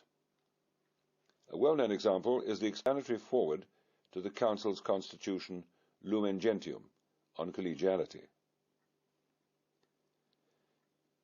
Paul VI's liberalism, recognized by his friend Cardinal Danielou, is sufficient to explain the disasters of his pontificate. The liberal Catholic is two-sided. He's in a state of continual contradiction. He would like to remain a Catholic, but he's possessed by a desire to please the world. Can a pope be a liberal and still remain a pope? The Church has always severely reprimanded liberal Catholics, but has not always excommunicated them. Another argument put forward by the sedevacantists is that the exclusion of cardinals of 80 years and over, and the secret meetings which preceded and organized the last two conclaves, render the election of those two popes invalid. Now, to assert that they were invalid is going too far. Doubtful, perhaps. Nevertheless, the subsequent unanimous acceptance of the elections by the cardinals and the Roman clergy suffices to validate them. That is the opinion of theologians. The reasoning of those who deny that we have a pope puts the Church in an inextricable situation. The visibility of the Church is too necessary for its existence, for it to be possible that God would allow it to disappear for decades. Who would be able to tell us where the future pope is? How can he be elected if there are no more cardinals? We detect a schismatic spirit behind these reasonings, and our society utterly refuses to follow them. While rejecting Paul VI's liberalism, we wish to remain attached to Rome and the successor of St. Peter out of fidelity to his predecessors. It is obvious that in matters such as religious liberty, Eucharistic hospitality as authorized by the new canon law, and collegiality considered as the affirmation of two supreme powers within the Church, it is the duty of every priest and every faithful Catholic to refuse obedience. This resistance must be made public if the evil is public and constitutes a cause of scandal for souls. This is the reason why, taking our line from St. Thomas Aquinas, Bishop de Castromea and I, on the 21st of November 1983, sent an open letter to Pope John Paul II, begging him to denounce the principal causes of the dire situation which is dividing the Church. All the steps we had taken in private during the last 15 years had proved unavailing. Yet to remain silent would have seemed to make us accomplices in the unsettling of the faithful that is a fact throughout the world. We wrote, "Most Holy Father, it is an urgent matter that this unrest be quietened, because the flock have scattered and the abandoned sheep are following hirelings. We urge the well-being of the Catholic faith and the salvation of souls to reaffirm the truths contrary to these errors. That's what we wrote to Pope John Paul II. Our cry of alarm was rendered even more urgent by the errors in the new Code of Canon Law, not to say its heresies, and by the ceremonies and speeches marking the 5th centenary of the birth of Martin Luther. We've had no reply, but we have done what we ought to do. We must not despair as though it were a human undertaking. The present convulsion will pass away, just as all heresies have passed away. One day a return will have to be made to tradition. In the papal authority, the power signified by the tiara must again reappear. A tribunal for the protection of the truths of faith and morals must be restored permanently, and bishops must regain their powers and their personal initiative. True apostolic work will have to be freed of all the impediments that now are paralyzing it by obscuring the essentials of the message. Seminaries must be brought back to their true function, religious orders revived, Catholic schools and universities restored by freeing them of secular state curricula. Support must be given to employers and workers' organizations determined to collaborate in a fraternal manner, respecting the duties and rights of all, and renouncing that social scourge, the strike, which is nothing better than a cold war within the nation. It will be necessary, too, to promote civil legislation that is in harmony with the laws of the Church, and to encourage the putting forward of Catholics for public office, who are actuated by the will to guide society towards the official recognition of the social rule of Christ the King. For, after all, what do we say each day when we pray? Thy kingdom come, thy will be done on earth as it is in heaven. And in the Gloria of the Mass, Thou alone art the Lord Jesus Christ. We sing that, but as soon as we get outside we say, oh no, these ideas are out of date. Impossible to think of talking about the kingdom of Christ in the world of today. We are living a contradiction. Are we Christians or not? Nations are struggling with insoluble difficulties. There's endless war in many areas, and all mankind trembles in contemplating the possibility of a nuclear catastrophe.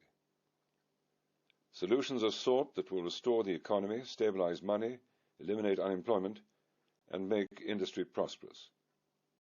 Well, even from the economic point of view, it is necessary that Christ should reign, because that means the reign of love and of the commandments of God, which ensure a balance in society and bring justice and peace. Is it a Christian attitude to set one's hopes on this or that politician, or combination of parties, in the hope that eventually one program or another will definitely and finally solve our problems, when the one and only Lord is deliberately excluded as if he had nothing to do with human affairs? What sort of a faith have people who live their lives in two compartments, with a rigid barrier separating the religion from all their political, professional, and other preoccupations? Is not God, who created heaven and earth, able to solve our wretched material and social problems?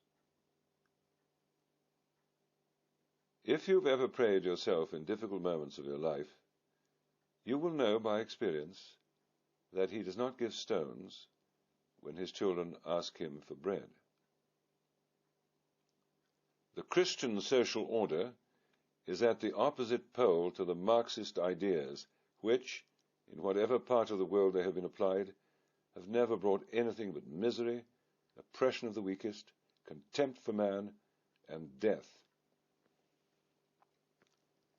Christian social order respects private property, protects the family against corrupting influences, and encourages large families and the presence of the mother in the home.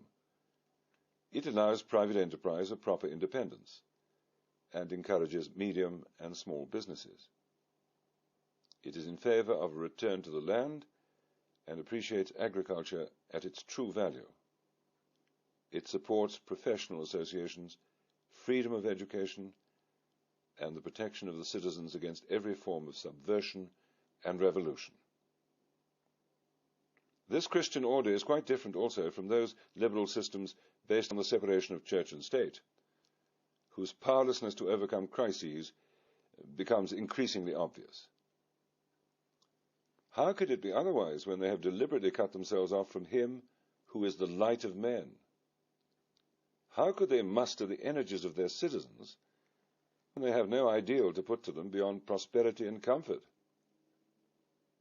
They have been able to maintain an illusion for some time because the people have retained Christian habits of thinking, and their rulers have more or less consciously kept some values. But at a time when everything is being questioned, these implicit references to the will of God fade away. Liberal systems, when they're left to themselves and are no longer motivated by any higher idea, become exhausted and fall an easy prey to subversive ideologies. To speak, then, of the Christian social order is not to cling to an outmoded past. On the contrary, it is a standpoint for the future which you should not hesitate to adopt. You're not fighting a rearguard action. You are among those who know what's what because they take their lessons from Him who said, "I am the way, the truth, and the life." We have the advantage of possessing the truth. It is not our doing. We must not be conceited about it, but we must act accordingly. The possession of the truth is the advantage the Church has over error. It's up to her, helped by the grace of God, to spread it, and not timidly hide it under a bushel. Still less should it be mingled with falsity. Now, this is what we are constantly witnessing. I read in the Osservatore Romano an interesting article by Paolo Befani about the favor shown to socialism by the Vatican. The author compares the situation in South America and that in Poland, and he writes, "Leaving aside the situation in Europe, the Church finds herself confronted on the one hand by the situation in the Latin American countries and the influence over them of the United States of America, and on the other hand by the situation of Poland in the orbit of the Soviet Empire. Faced with these two frontiers, the Church, which in Vatican II accepted and surpassed the liberal democratic conquests of the French Revolution, and in her forward march proposes herself as the post-revolution to the Russian Marxist revolution, now offers a solution to the failure of Marxism, of which the key idea is a post-Marxist, democratic, Christian-based, self-governing, and non-totalitarian socialism." The article goes on. The Church's answer to the East is represented by solidarity, raising the cross in front of the Lenin shipyards. Latin America's mistake is to seek the solution in Marxist communism, that is, in a socialism with anti-Christian roots. Well, there we have a fine example of liberal illusions, associating contradictory words in the conviction. It is to these adulterous dreamers obsessed with the idea of marrying the Church to the Revolution that we owe the present chaos in the Christian world, which is opening the doors to communism. St. Pius X said of the Silonists, "They hanker for socialism, their eyes fixed on a chimera." Their successors are continuing to do so. After Christian democracy comes Christian socialism. We shall end up with Christian atheism.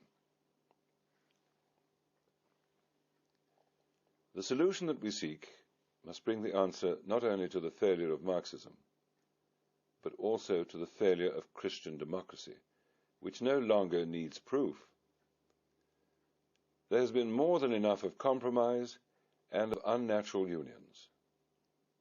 What is it we are fishing for in these muddy waters? The Catholic holds the real key idea. and his duty is to work with all his might, either personally in politics or by his vote, to provide his country with representatives both at the local and at the national level who are resolved to re-establish a Christian social order, such as is alone capable of bringing peace, justice, and true liberty. There is no other solution. Chapter 7. The New Priests. To the man in the street, even the most indifferent to religious questions, it's obvious that there are fewer and fewer priests, and the newspapers regularly remind him of the fact. It's over 15 years ago since the book appeared with the title, Tomorrow, a Church Without Priests? ? Yet the situation is even more serious than it appears. The question has also to be asked, how many priests still have the faith? And even a further question regarding some of the priests ordained in recent years, are they true priests at all?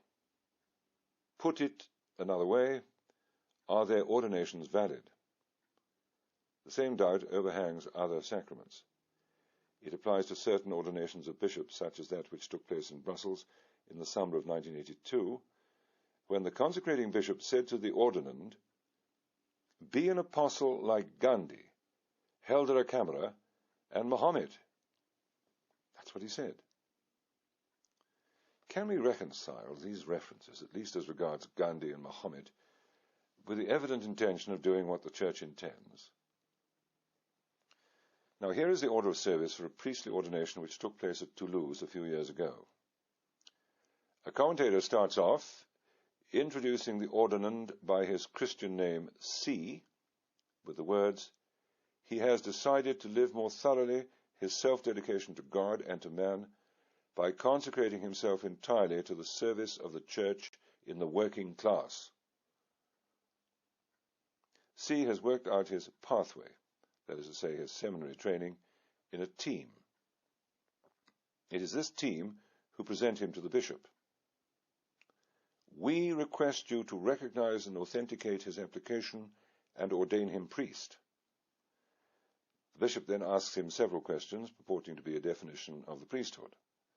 For example, do you wish to be ordained a priest, to be with the believers a sign and a witness of what mankind is seeking in its striving for justice, for brotherhood, and for peace?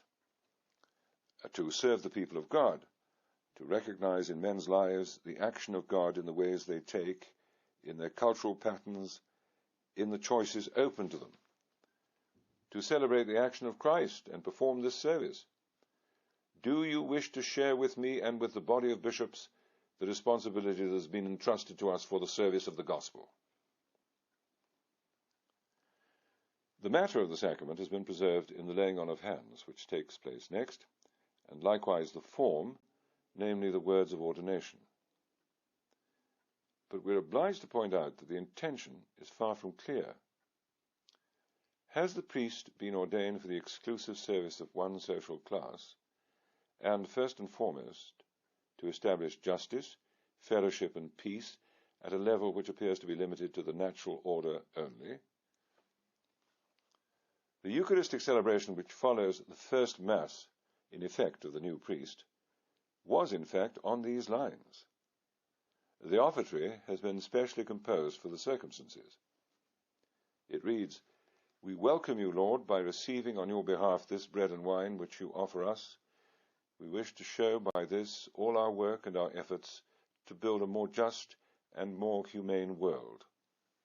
All that we are trying to bring about so that better living conditions may follow."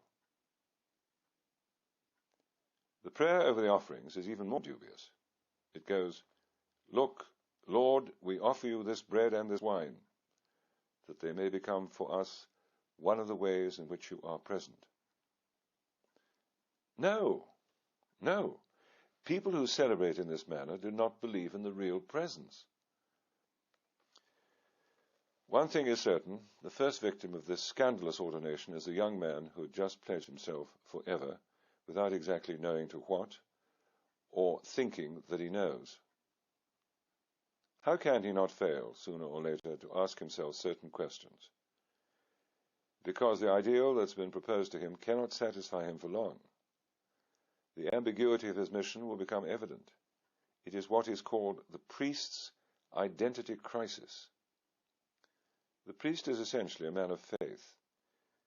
If he no longer knows what he is, he loses faith in himself and in his priesthood. The definition of the priesthood given by St. Paul and by the Council of Trent has been radically altered.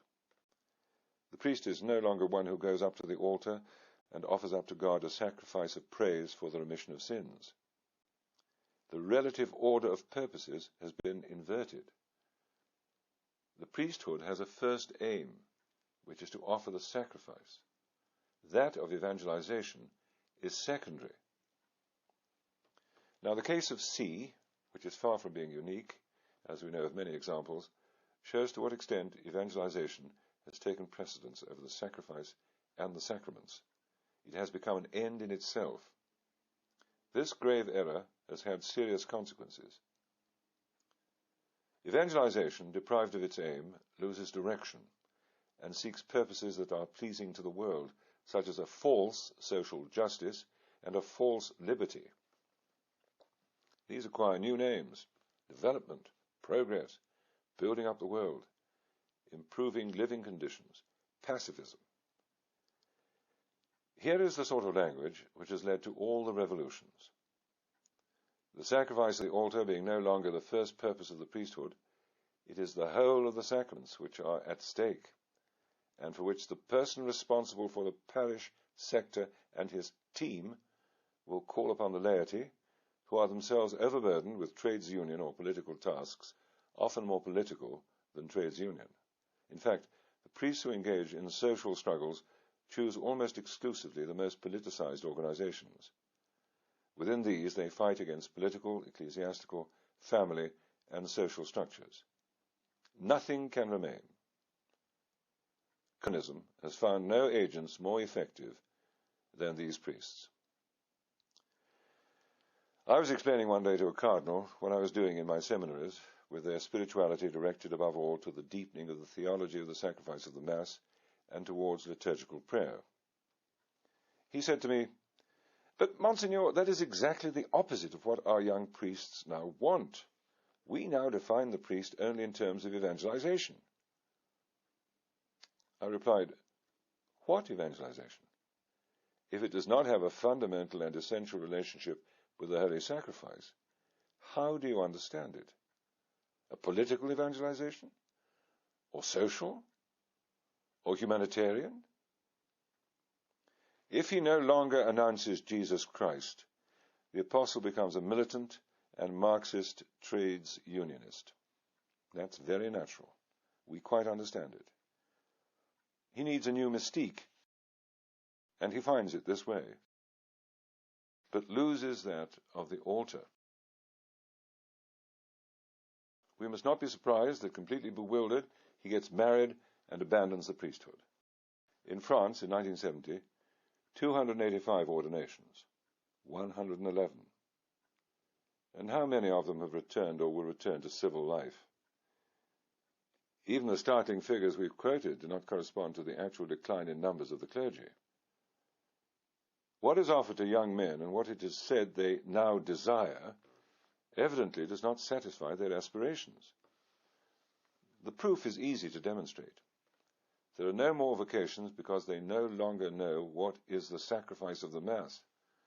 In consequence, one can no longer define what the priest is. On the other hand, where the sacrifice is known and respected, as the Church has always taught, vocations are plentiful. I have witnessed this in my own seminaries. All we do is to affirm the everlasting truths. Vocations have come to us of their own accord, without publicizing. The only advertising has been done by the modernists. I have ordained 187 priests in 13 years. Since 1983, the regular numbers are from 35 to 40 ordinations a year. The young men who apply to enter Econ, Ridgefield in the United States, Zeitskofen in West Germany, Francisco Alvarez in Argentina, and Albano in Italy are drawn by the sacrifice of the Mass. What an extraordinary grace for a young man to go up to the altar as the minister of our Lord, to be another Christ. Nothing is finer or greater here on earth. It is worth the cost of leaving one's family, of giving up having a family, or renouncing the world and accepting poverty. But if there is no longer that attraction, then I say frankly, it is not worthwhile, and that is why the seminaries are empty.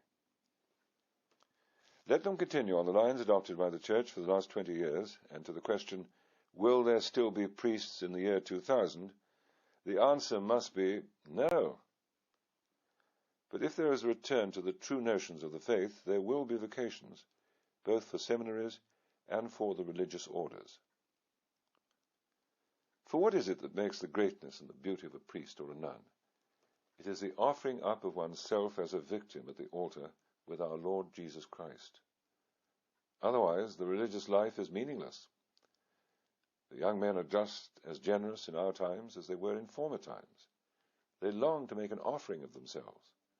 It is our times that are defective. Everything is bound up together. By attacking the base of the building, it is destroyed entirely. No more Mass, no more priests.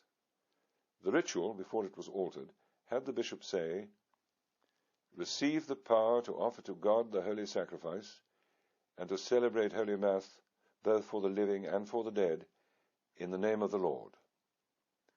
He had previously blessed the hands of the ordinand by pronouncing these words, so that all that they bless may be blessed, and all that they consecrate may be consecrated and sanctified. The power conferred is expressed without ambiguity, that for the salvation of thy people, and by their holy blessing, they may effect the transubstantiation of the bread and the wine into the body and blood of thy divine Son. Nowadays, the bishop says, receive the offering of the holy people to present it to God. He makes the new priest an intermediary rather than the holder of the ministerial priesthood and the offerer of a sacrifice. The conception is wholly different. The priest has always been considered in Holy Church as someone having a character conferred by the sacrament of order. Yet we have seen a bishop, not suspended, write the following. The priest is not somebody who does things that the ordinary faithful don't do. He is not another Christ, any more than any other baptized person. There you have it. This bishop was merely drawing the conclusions from the teaching that has prevailed since the council and the liturgy. A confusion has been made with regard to the relation of the priesthood of the faithful and that of priests. Now, as the cardinals said, who were appointed to make their observations on the infamous Dutch catechism, the greatness of the ministerial priesthood, that of priests, in its participation in the priesthood of Christ, differs from the common priesthood of the faithful in a manner that is not only of degree, but also of essence. To maintain the contrary on this point alone is to align oneself with Protestantism. The unchanging doctrine of the Church is that the priest is invested with a sacred and indelible character. Tu es sacerdos in aeternum. Whatever he may do before the angels, before God, in all eternity, he will remain a priest. Even if he throws away his cassock, wears a red pullover or any other color, or commits the most awful crimes, it will not alter things. The sacrament of orders has made a change in his nature. We are far from the priest chosen by the assembly to fulfill a function in the church, and still more so from the priest for a limited period, suggested by some, at the end of which the official for worship, for I can think of no other term to describe him, would take his place again amongst the faithful. This desacralized view of the priestly ministry leads quite naturally to querying priestly celibacy. There are noisy pressure groups calling for its abolition, in spite of the repeated warnings of the Roman magisterium. We have seen in Holland seminarists go on strike against ordinations to obtain guarantees in this matter. I shall not quote the names of those bishops who have got up to urge the Holy See to reconsider the subject. The subject would not even arise if the clergy had kept the right understanding of the Mass and of the priesthood. For the true reason appears of itself when we fully understand these two realities. It is the same reason for which our Blessed Lady remained a virgin. Having borne our Lord within her womb, it was perfectly right and fitting that she should remain so. Likewise, the priest, by the word he pronounces at the consecration, brings God down upon earth. He has such a closeness with God, a spiritual being, spirit above all, that it is right, just, and eminently fitting that he also should be a virgin and remain celibate. But, some object, there are married priests in the East. However, let us not deceive ourselves. It's only a toleration. The Eastern bishops may not marry, not those holding important positions.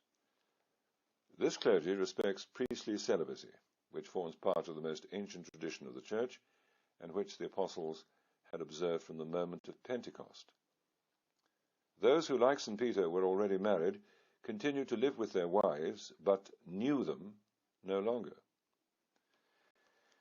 It is noticeable that the priests who succumb to the mirage of a so-called social or political mission almost automatically get married. The two things go together. People would have us believe that the present times justify all sorts of license, that it is impossible under present-day conditions to live a chaste life, that the vows of virginity for religious people are an anachronism. The experience of the last 20 years shows that the attacks made on the priesthood under the pretext of adapting to the present time are fatal to it. Yet a church without priests is not to be envisaged, because the church is essentially sacerdotal. In these sad times, they want free love for the laity and marriage for the clergy. If you perceive in this apparent illogicality an implacable logic having as its objective the ruin of Christian society, you are seeing things as they are, and your assessment is correct. Chapter 12. Comrades and Fellow Travellers. Let us take up where we left off. Christian common sense is offended in every way by this new religion. Catholics are exposed to desacralization on all sides. Everything has been changed. They're told that all religions bring salvation. The Church welcomes without distinction separated Christians, and in fact all believers, whether they bow to Buddha or to Krishna. They're told that clergy and laity are equal members of the people of God, so that lay people, designated for particular functions, take over the clergy's tasks. We see them conducting funerals and taking viaticum to the sick, while the clergy take up the functions of the laity, dress like them, work in factories, join trade unions, and engage in politics. The new canon law supports all this. It confers unheard-of prerogatives on the laity, blurring the distinction between them and priests and creating so-called rights. Lay theologians hold chairs of theology in Catholic universities. The faithful take over roles in divine worship which were once reserved to those in clerical orders. They administer some of the sacraments. They distribute Holy Communion and serve as witnesses at weddings. We also read that the Church of God subsists in the Catholic Church, a suspicious formula, because immemorial doctrine has always said that the Church of God is the Catholic Church. If we accept this recent formula, it would seem that Protestant and Orthodox communions form equal parts of the Church, which cannot be, since they have separated themselves from the one Church founded by Jesus Christ. Credo in unam sanctam ecclesiam. The new canon law was drawn up in such haste and confusion that although promulgated in January 1983, 114 modifications had been added by November of the same year. This too is disconcerting to Christians who are accustomed to think of church law as something permanent. If the father of a family, whether or not a regular churchgoer, wants his children to be well educated, he's bound to be disappointed. Catholic schools are in many cases mixed. Sex education is given. Religious instruction has disappeared in the higher classes, and it's not unusual to find teachers with liberal or even communist leanings. In one case, which caused an uproar in the west of France, a teacher was removed owing to pressure from parents, then reinstated by diocesan authorities. He defended himself by saying, 6 months after starting at Our Lady's school, the father of one pupil wanted to get rid of me simply because I'd shown myself from the start to be left-wing in every respect, political, social, and religious. According to him, one could not be both a philosophy teacher in a Catholic school and a socialist. Well, that's what the teacher said. Another incident occurred in the north of France. A new head teacher was appointed to a school by the diocesan authorities. After a short time, the parents learned that he was a militant member of a left-wing union, that he was a laicized priest, that he was married, and with children apparently not baptized. At Christmas, he organized a party for the pupils and their parents with the support of a group which was known to be communist. In such circumstances, Catholics of goodwill must wonder if it's worthwhile to make sacrifices to send their children to Catholic schools. At a girls' school in the heart of Paris, a chaplain from the prison at Fresnes came to the catechism class, accompanied by a young 18-year-old inmate. He explained to the pupils how lonely the prisoners were, how they needed affection, outside contacts, and letters. Any girl wishing to become such a godmother could give her name and address. But he said no mention of this must be made to parents, because they wouldn't understand. It had to remain confidential among the young people. Elsewhere, there was a teacher about whom complaints were received, this time from a group of parents, because she taught her children sections of the Catechism and the Hail Mary. She was supported by the bishop, as was quite right. The letter was reprinted in a teacher's magazine as something sensational.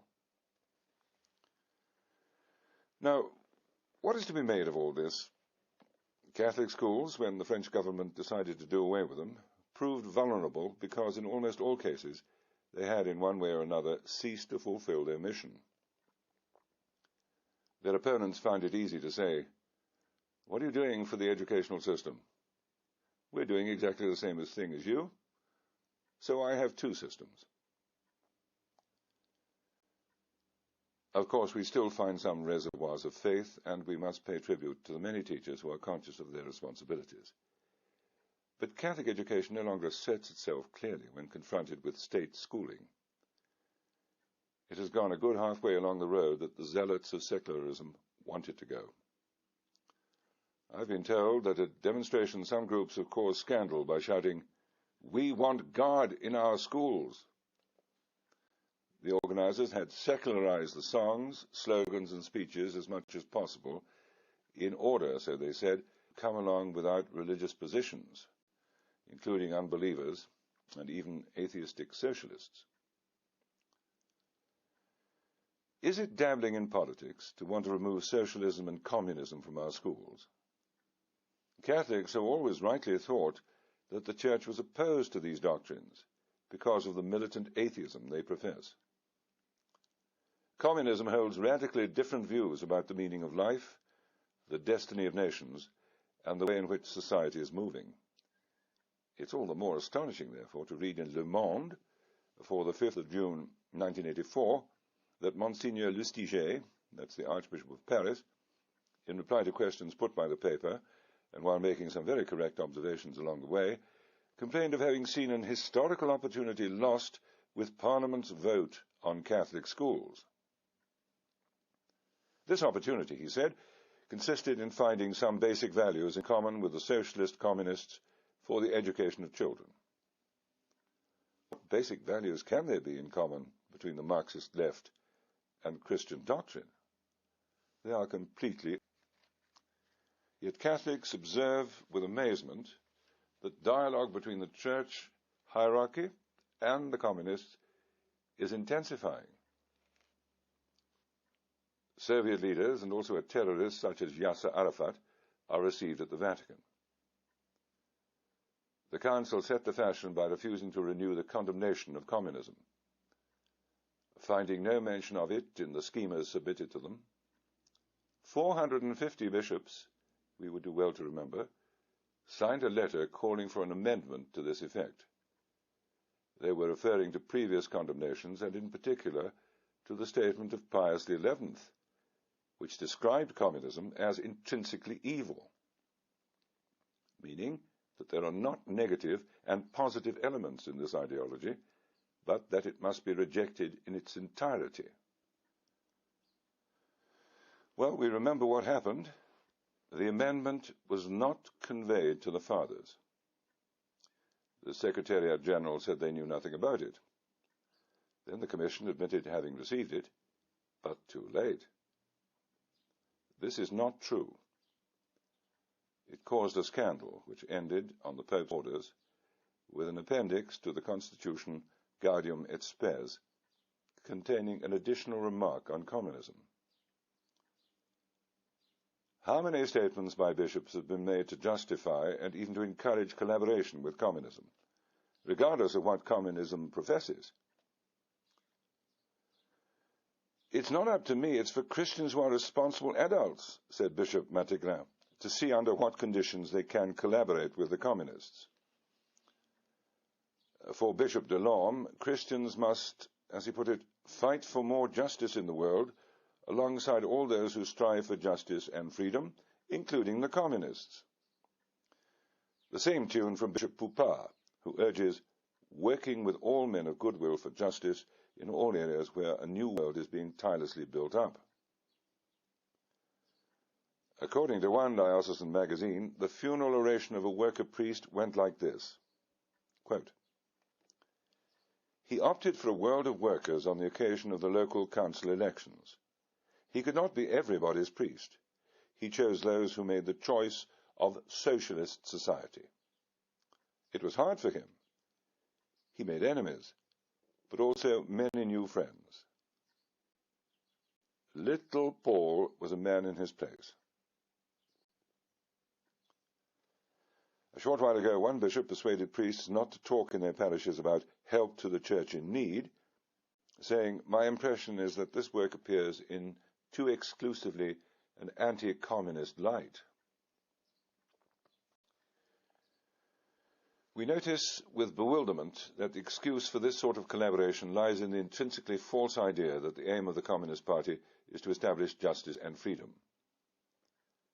We must remember the words of Pius IX on this point, when he said, "If the faithful allow themselves to be deceived by those fomenting the present intrigues, if they agree to conspire with them for the evil systems of socialism and communism, let them realize and reflect they are laying up for themselves treasures of vengeance on the day of wrath. And in the meantime there will come forth from this conspiracy no temporal advantage for the people, but rather an increase of misery and calamities." To see the accuracy of that warning given in 1849, nearly 140 years ago, we only need to look at what is happening in all the countries that have come under the yoke of communism. Events have proved the Pope of the syllabus right. Yet in spite of this, the illusion remains just as bright and strong as ever. Even in Poland, a profoundly Catholic country, the pastors no longer treat the Catholic faith and the salvation of souls as of primary importance, for which all sacrifices must be accepted, including that of life itself. What matters most to them is avoiding a break with Moscow, and this enables Moscow to reduce the Polish people to an even more complete slavery without serious resistance. Father Floridico and the Vatican shows clearly the results of the compromise policy of the Vatican's Ostpolitik. It is a known fact, he says, that the Czechoslovakian bishops consecrated by Cardinal Casaroli are collaborators of the regime, as are the bishops dependent on the Patriarchate of Moscow. Happy to have been able to place a bishop in each diocese of Hungary, Pope Paul VI paid homage to János Kádár, first secretary of the Hungarian Communist Party, and principal promoter and authority in the normalization of relations between the Holy See and Hungary. Well, that's the quote. The Pope did not tell the high price paid for this normalization. The installation in important positions in the Church of peace priests. In fact, Catholics were stupefied when they heard Cardinal Laszlo Lekai, the successor of Cardinal Mindszenty, promise to step up talks between Catholics and Marxists. Speaking of the intrinsic evil of communism, Pius XI added, "And one can identify no grounds for collaboration with it by anyone who wishes to save Christian civilization."